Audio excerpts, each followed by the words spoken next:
আমার তো মনে হয় আল্লাহ ওদের যেরকম কোনো কাজই না থাকে, যদি ক্রিকেট বোর্ড প্লেয়ারদেরকে লুক আফটার করে, তাদের টাকা পয়সা সব কিছুর দিক থেকে যদি লুক আফটার করে, তো তাদের তো কোনো কাজ করার উচিত না। অলমোস্ট ক্রিকেট ক্যারিয়ার লাস্ট 15-16 বছরে তো এটা দেখতে পারি না, বাট আজকে আমার কাছে মনে হয় উইটনেস করে আমি নিজেও অনেক খুশি।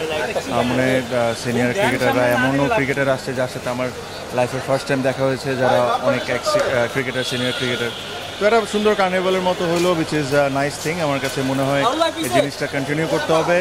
আমার মনে হয় যে কঠিন পার্টটা এখন শুরু হবে, বিকজ এটাকে রিফর্ম করা, তারপরে ইলেকশন করা, তারপরে যখন আমরা নতুন প্রেসিডেন্ট অ্যান্ড দ্য কমিটি তো অলমোস্ট আমরা পেয়ে গিয়েছি, তারপরে যে কাজগুলো ওগুলো মনোযোগ দিতে হবে। বিকজ আমি আজকেও একটা কথা বলছিলাম যে যেহেতু এটা আমরা একটা রিফর্মের মধ্যে ছিলাম, প্লাস ইলেকশনটা আমরা করাতে চাচ্ছিলাম তাড়াতাড়ি। আমি অ্যাডহক কমিটির মেম্বার ছিলাম না, বাট আমার সাথে যোগাযোগ হতো বা কথা হইতো। এখানে অনেক কিছু আছে যেটা নিয়ে হয়তোবা কোয়েশ্চেন্স থাকতে পারে, হয়তোবা এটা হইতে পারে যেটা এমন হইতে পারতো বা এমন হইতে পারতো। বাট আমাদের যে মেইন ইচ্ছাটা ছিল আগে ইলেকশনটা হয়ে যাক, কমিটিটা হয়ে যাক, তারপর তাদের কাছে 2টা বছর সময় থাকবে, এর মধ্যে সব কিছু যেরকম সিস্টেম্যাটিকভাবে করে ফেলা যায়। তো আশা করি এখন পর্যন্ত খুব ভালো লাগছে। দেখেন, আমার কাছে মনে হয় যে ধরেন এই কোয়াবের 95% কাজ কিন্তু রানিং ক্রিকেটারদেরকে নিয়ে। বিকজ ধরেন কেউ যদি পেমেন্টের কোনো ইস্যু হয়, কোনো প্লেয়ারের যদি ফ্যাসিলিটিসের ইস্যু হয়, এটাগুলো কিন্তু হবে কারেন্ট ক্রিকেটারদেরকে নিয়ে। তো কারেন্ট ক্রিকেটারদের মধ্যে যদি দাঁড়ায় তাহলে এটা সবচেয়ে ভালো, বিকজ ওরা সুযোগ সুবিধা কি হচ্ছে, কি কষ্ট পাচ্ছে, তারা এটা তাদের চেয়ে ভালো কেউ বুঝতে পারবে না। এক্স ক্রিকেটার অবশ্যই ইকুয়ালি ইম্পর্টেন্ট। যারা আগে ক্রিকেট খেলেছেন তাদের কন্ট্রিবিউশনও ইজ ইকুয়ালি ইম্পর্টেন্ট। বাট এই অর্গানাইজেশনের 95% কাজ কিন্তু কারেন্ট ক্রিকেটার্সদেরকে নিয়ে। সো ওদের মাঝখান থেকে যদি প্রেসিডেন্ট হয় বা কমিটি হয়, আমি এটাকে খুবই ভালো লাগবে।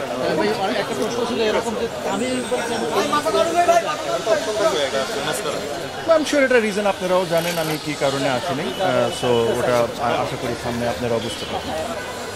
আমার তো মনে হয় আল্লাহ ওদের যেরকম কোনো কাজই না থাকে, যদি ক্রিকেট বোর্ড প্লেয়ারদেরকে লুক আফটার করে, তাদের টাকা পয়সা সব কিছুর দিক থেকে যদি লুক আফটার করে, তো তাদের তো কোনো কাজ করার উচিত না। বিকজ কী নিয়ে কমপ্লেন করতেছে? আমার মনে হয় যে ওদের চেয়ে বেশি ক্রিকেট বোর্ডের দায়িত্ব যে ওদেরকে সব ধরনের ফ্যাসিলিটিস দেওয়া হোক, যেটা ওদের রাইটস আর যেটার জন্য ওরা মানে যোগ্য। সো এই জিনিসগুলো যদি ক্রিকেট বোর্ড সব কিছু ঠিকভাবে করে, কোয়াবের তো কোনো কিছু কমপ্লেনই করা থাকবে না। আমি আশা করবো যে আমাদের কোয়াবের তরফ থেকে কোনো কমপ্লেনই যাবে না, এই আশা করি। Thank you.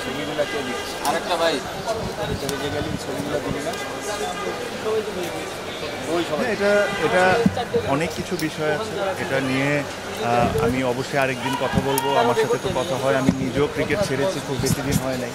সো আমারও একটা আন্ডারস্ট্যান্ডিং আছে। প্রবলেম তো অবশ্যই, বাট প্রবলেমের চেয়ে বড় যে জিনিসটা হলো যে এখানে অনেক কিছু রাইট করতে হবে। আমরা আসলে অনেক সময় অনেক কথা বলি, নন ইম্পর্টেন্ট কাজগুলোকে আমরা মাঝে মাঝে প্রায়োরিটি দিয়ে দিই, বাট ইম্পর্টেন্ট কাজগুলো আমরা করতে ভুলে যাই। সো আমার মনে হয় যেটা সময় এসে গেছে যে ওসব নিয়ে কাজ করা। Thank you.